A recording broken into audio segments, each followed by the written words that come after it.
ఆ ఇష్యూపై మొదట అందరూ లైట్ తీసుకున్నారు. ఫస్ట్ బీఆర్ఎస్ వాయిస్ రేస్ చేసింది, తర్వాత బీజేపీ రాగం అందుకుంది. అధికార కాంగ్రెస్ ఏకంగా ఆల్ పార్టీ ఎంపీస్ మీటింగ్ పెట్టి మరీ కేంద్ర పెద్దల్ని కలిసి ఆ ప్రాజెక్టును ఆపాలని కోరుతోంది. బనకచెర్ల ఇష్యూపై కాంగ్రెస్ బీఆర్ఎస్ ఫైట్ లో బీజేపీ నలిగిపోతుందా? కేంద్రంలో అధికారం, ఏపీలో పొత్తుతో కమలం పార్టీకి కన్ఫ్యూజన్ పడిందా? బనకచెర్లపై బీజేపీ స్టాండ్ ఏంటి?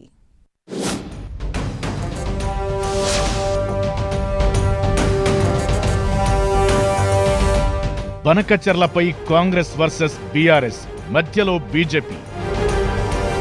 బనకచెర్లపై రేవంత్ నిర్లక్ష్యం చేస్తున్నారని బీఆర్ఎస్ అటాక్. కేసీఆర్ వల్లే తెలంగాణకు అన్యాయమంటున్న సీఎం రేవంత్.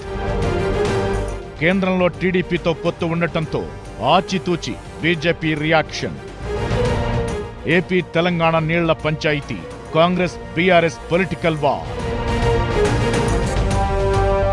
బనకచెర్ల ఏపీ తెలంగాణ మధ్య మరోసారి నీటి చిచ్చు పెట్టిన ప్రాజెక్టు.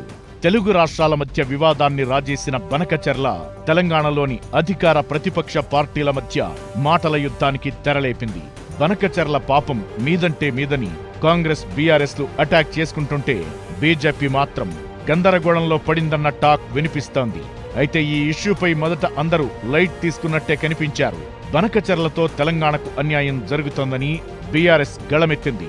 ఏపీ ప్రభుత్వం ఎలాంటి అనుమతులు లేకుండా నిర్మిస్తున్న బనకచెర్లను అడ్డుకోకుండా రేవంత్ చంద్రబాబుకు మద్దతుగా నిలుస్తున్నారని అటాక్ చేస్తోంది కారు పార్టీ.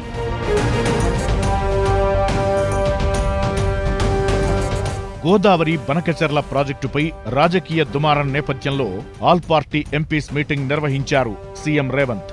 బనకచెర్ల ప్రాజెక్టును ఆపాలని కేంద్ర పెద్దలను కలుస్తూ విజ్ఞప్తులు చేస్తున్నారు. అయితే ఈ ప్రాజెక్టు 2016లోనే ప్రారంభమైందని అప్పటి సీఎం కేసీఆర్ ఢిల్లీలో జరిగిన అపెక్స్ కౌన్సిల్ భేటీలో గోదావరి మిగులు నీటి వినియోగాన్ని ప్రతిపాదించారని రేవంత్ ఆరోపిస్తున్నారు. కేసీఆర్ సూచనల ప్రకారమే జగన్తో సమావేశాలు జరిగాయని, అదే ప్రాజెక్టు ఇప్పుడు బనకచెర్ల రూపంలో ముందుకు సాగుతోందన్నారు.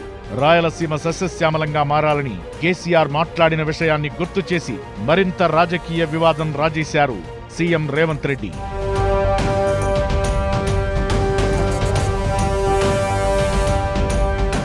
ఏపీ తెలంగాణ నీటి పంచాయతీపై కాంగ్రెస్ బీఆర్ఎస్ పొలిటికల్ ఫైట్ ఇలా ఉంటే బీజేపీ పరిస్థితి గమ్మత్తుగా మారింది. తెలంగాణలో అధికారంలోకి రావాలనుకుంటున్న ఆ పార్టీ బనకచెర్లపై ఎలాంటి స్టాండ్ తీసుకుంటుందనేదే ఇంట్రెస్టింగ్ గా మారుతోంది. అటు కేంద్రంలో అధికారంలో ఉన్న బీజేపీకి టీడీపీ మద్దతు కీలకంగా మారింది.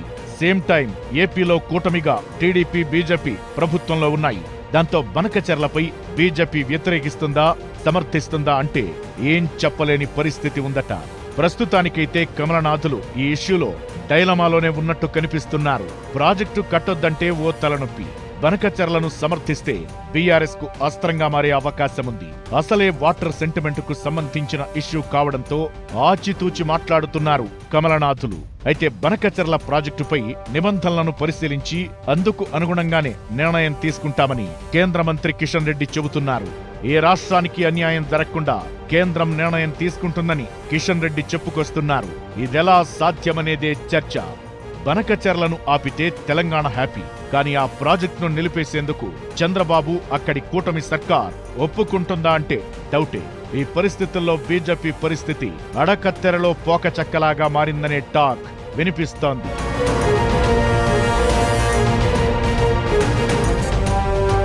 బనకచెర్లపై బీఆర్ఎస్ పోరాటానికి సిద్ధమవుతోంది. మాజీ సీఎం, బీఆర్ఎస్ అధినేత కేసీఆరే రంగంలోకి దిగబోతున్నారట. త్వరలోనే తెలంగాణ సాగునీటి రంగంపై విస్తృత స్థాయి సమావేశం నిర్వహించి బనకచెర్ల ప్రాజెక్టుపై సుప్రీంకోర్టుకెళ్లే ఆలోచనలో ఉందట కారు పార్టీ. దీంతో బనకచెర్ల ప్రాజెక్టుపై ఓవైపు ప్రభుత్వం, మరోవైపు బీఆర్ఎస్ ఎవరికి వారు పోరాటానికి రెడీ అవుతుండడం రాజకీయ వర్గాల్లో ఆసక్తి రేపుతోంది. ఇలా బనకచెర్ల ఇష్యూలో కరవమంటే కప్ప కోపం, విడవమంటే పాముకి కోపం అన్నట్లుగా ఉందట బీజేపీ పరిస్థితి. ఈ ఇష్యూను కేంద్రం ఎలా సాల్వ్ చేస్తుందో చూడాలి మరి.